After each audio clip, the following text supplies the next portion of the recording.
que nos diz: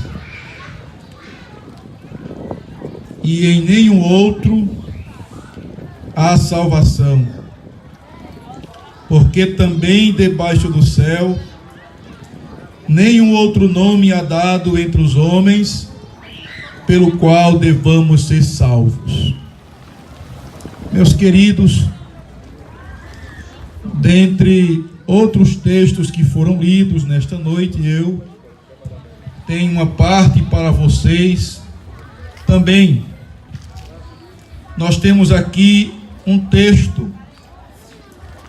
Esse texto, ele é baseado num momento assim, um tanto crítico, quando os discípulos de Jesus estavam pregando o Evangelho após a sua morte, após sua ressurreição e após sua subida aos céus.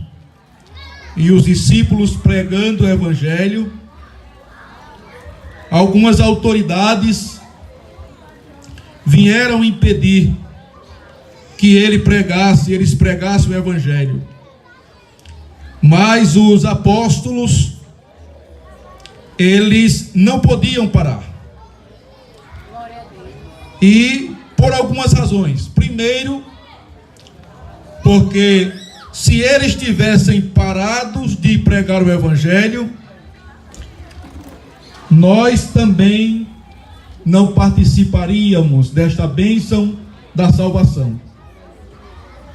E eles mesmos disseram, quando foram impedidos de pregar o Evangelho, eles disseram: seja conhecido de vós todos e de todo o povo de Israel, que em nome de Jesus Cristo Nazareno, aquele a quem vós crucificastes e a quem Deus ressuscitou dos mortos, em nome deste é que este está são diante de vós. Então eles desacreditaram do milagre e queriam impedir que os apóstolos pregassem o Evangelho. Mas, meus queridos e amados irmãos, só pode haver salvação por intermédio de Jesus. Não existe salvação sem Jesus. A salvação do homem, ela depende de Jesus.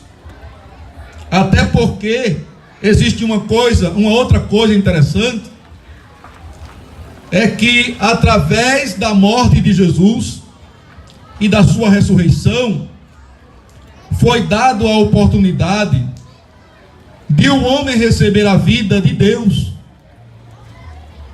Se isso não tivesse acontecido, provavelmente nós não existiríamos. Então a morte de Jesus, ela está dando oportunidade para que o homem possa não somente conhecer, mas ser convencido desta verdade e aceitar a Cristo como seu Salvador.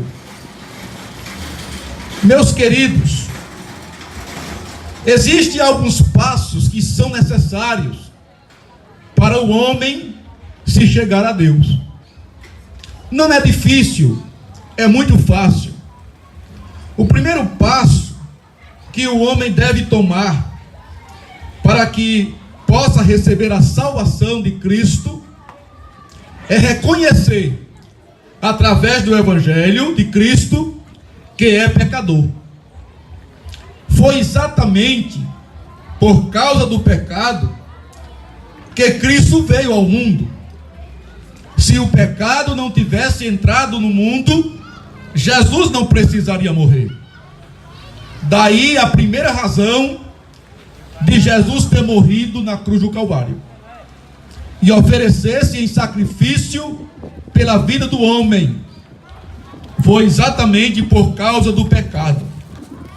Está escrito no capítulo de número 3, o capítulo 23 da carta aos Romanos, e o versículo de número 23, porque todos pecaram e destituídos ficaram da glória de Deus. Então o pecado, ele distanciou, ele separou o homem de Deus. Você está aqui na terra, andando, comendo, bebendo, mas o pecado, ele separou o homem de Deus. Ele deixou o homem distante de Deus. Por causa de quê? Por causa do pecado. O pecado, meus amados e queridos amigos, é horrível. É por causa do pecado que a desgraça no mundo existe. É por causa do pecado que a vida do homem foi diminuída. É por causa do pecado que o homem envelhece. É por causa do pecado que o homem adoece.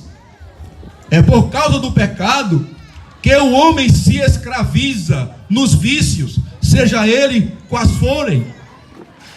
Mas existe uma condição, existe uma oportunidade para que o homem possa adquirir e receber a salvação, que é reconhecer. Nós reconhecemos muitas coisas aqui na face desta terra, mas elas não resolvem o problema do ser humano. Agora, o reconhecimento de que está distante de Deus é necessário para a vida. Enganado é o homem, enganado é a mulher, que pensa que a vida acaba-se aqui. Não. A vida do homem não se acaba aqui. O homem, o ser humano, ele é composto de 3 substâncias, que é corpo, alma e espírito. O homem é composto dessas 3 coisas. Ele é formado dessas 3 substâncias. O homem é composto de 2 partes interessantes, importantes, que é a parte material e a parte imaterial. A parte material, ela vai perecer a qualquer momento. Ela adoece, envelhece, morre. Mas existe a parte imaterial, que esta não morre. Esta não se acaba. Esta não é aniquilada, que é exatamente a alma e o espírito. Porém, existe uma situação. Existe pelo menos 2 tipos de morte: a morte material e a morte espiritual. A morte material é esta do corpo. A qualquer momento nós podemos morrer. Nós podemos descer à sepultura e ninguém pode se gloriar dessa situação. Alguém se engana pensando que nunca vai morrer. Aí pinta e borda e leva a vida sem pensar no futuro. Esta vida, ela pode se acabar a qualquer momento. Tanto quanto a imaterial. A imaterial, se o homem não reconhecer que vive na prática do pecado e que precisa de um redentor, ele pode morrer. Morrer espiritualmente. Mas esta morte espiritual, ela não se acaba. Esta morte espiritual, ela perdura. E ela perdura para